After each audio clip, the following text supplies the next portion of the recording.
SIP और lump sum, this is the most common doubt जो हमारे दिमाग में आता है when it comes to investing. Better कौन सा है, which one can give me more returns, कौन सा इन्वेस्टमेंट ऑप्शन चूज करना चाहिए मुझे। जनरली आपने बहुत लोगों से सुना होगा कि SIP is the best investment method, but trust me, at the end of this video you will be surprised to know a lot of things. शुरू करते हैं। When you're investing एक फिक्स्ड अमाउंट एक फिक्स्ड इंटरवल पे, तो उसको SIP कहते हैं। फॉर एग्जांपल, अगर आपने म्यूचुअल फंड में 5,000 रुपए इन्वेस्ट किए मंथली 5 साल के लिए, तो वो हो गया एसआईपी। और लमसम मतलब जब आप एक वन टाइम इन्वेस्टमेंट करते हो एक बड़े अमाउंट की, तो वो हो जाता है लमसम, जैसे आप फिक्स्ड डिपॉजिट में करते हो। एफडी में आप एक बड़ा अमाउंट इन्वेस्ट करते हो और उसको छोड़ देते हो till the lock in period. Let's talk कि which one would be more beneficial for you. सबसे पहले अपन इन्वेस्ट करेंगे म्यूचुअल फंड में और फिर इंडिविजुअल स्टॉक्स में इन्वेस्ट करके चेक करेंगे कौन सा इन्वेस्टमेंट ऑप्शन बेटर है। इस कहानी के दो किरदार है, राहुल एंड राज। राहुल एंड राज दोनों को 2.54 लाख का दिवाली बोनस मिला, so they both were really happy. Rahul on the other hand was very excited about the stock market, so he thought कि मैं पूरा अमाउंट एक साथ इन्वेस्ट करूंगा म्यूचुअल फंड में। और यहाँ पर अपन म्यूचुअल फंड ले रहे हैं इंडेक्स फंड्स निफ्टी 50 का, और वहीं राज थॉट कि वो एसआईपी करेगा और उसने 2000 की एसआईपी स्टार्ट करी उतने ही अमाउंट के लिए और उतने ही टाइम पीरियड के लिए।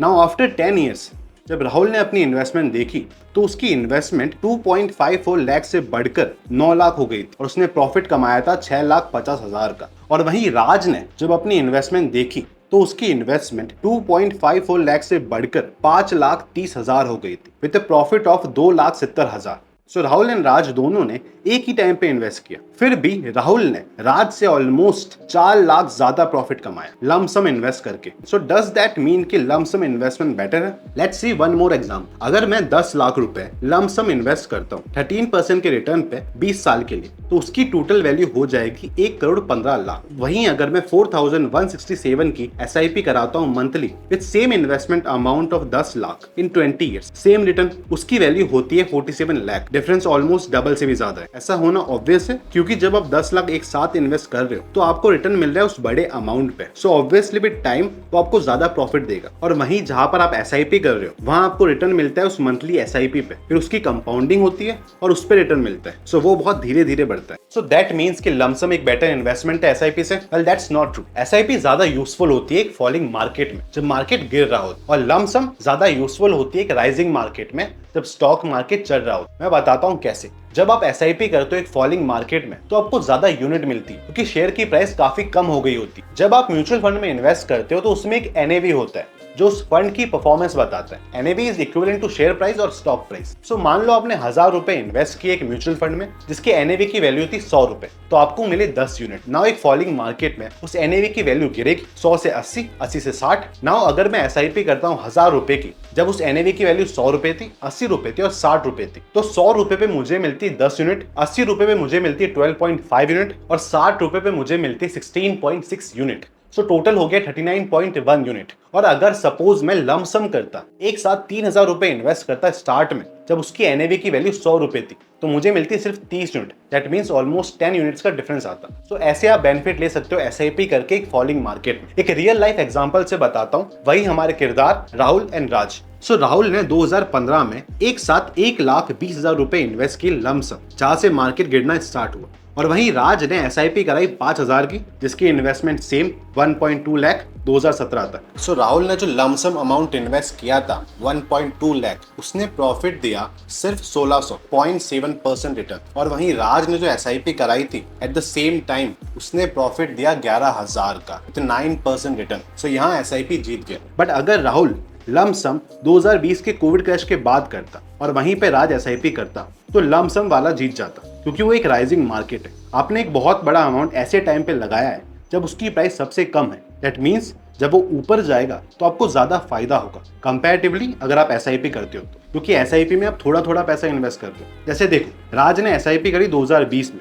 और उसको प्रॉफिट हुआ 53,000 का, और वहीं राहुल ने लमसम इन्वेस्ट किया था सो उसको प्रॉफिट हुआ 1.3 लाख का, क्योंकि वो एक राइजिंग मार्केट था। सो नाउ यू अंडरस्टैंड कि लमसम कब बेटर होता है और कब एसआईपी बेटर होती है। Now let's invest in stocks. ये कहानी थोड़ी अलग है। सो राहुल एंड राज दोनों ही एक ही स्टॉक में इन्वेस्ट करने का सोचते हैं। वैसे ही मेरी पर्सनल स्टोरी है आईएक्स की, इंडियन एनर्जी एक्सचेंज।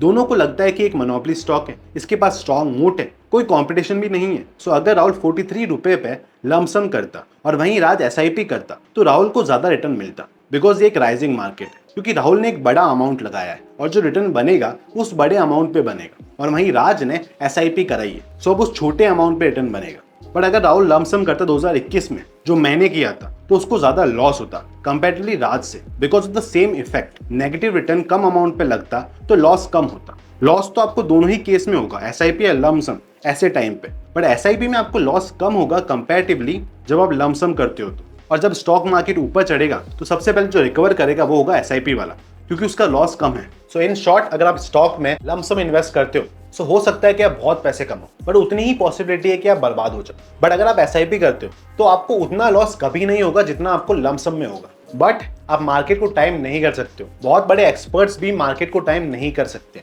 आप मार्केट को देख के ये नहीं बता सकते हो कि स्टॉक मार्केट कब ऊपर जाएगा और कब नीचे जाएगा। हम पास्ट को देख के ये बता सकते हैं कि स्टॉक मार्केट कब ऊपर गया और कब नीचे गया। सो एसआईपी बेटर रहेगी ऐसे केस में। अब आपको म्यूचुअल फंड में एसआईपी करनी चाहिए या फिर लमसम।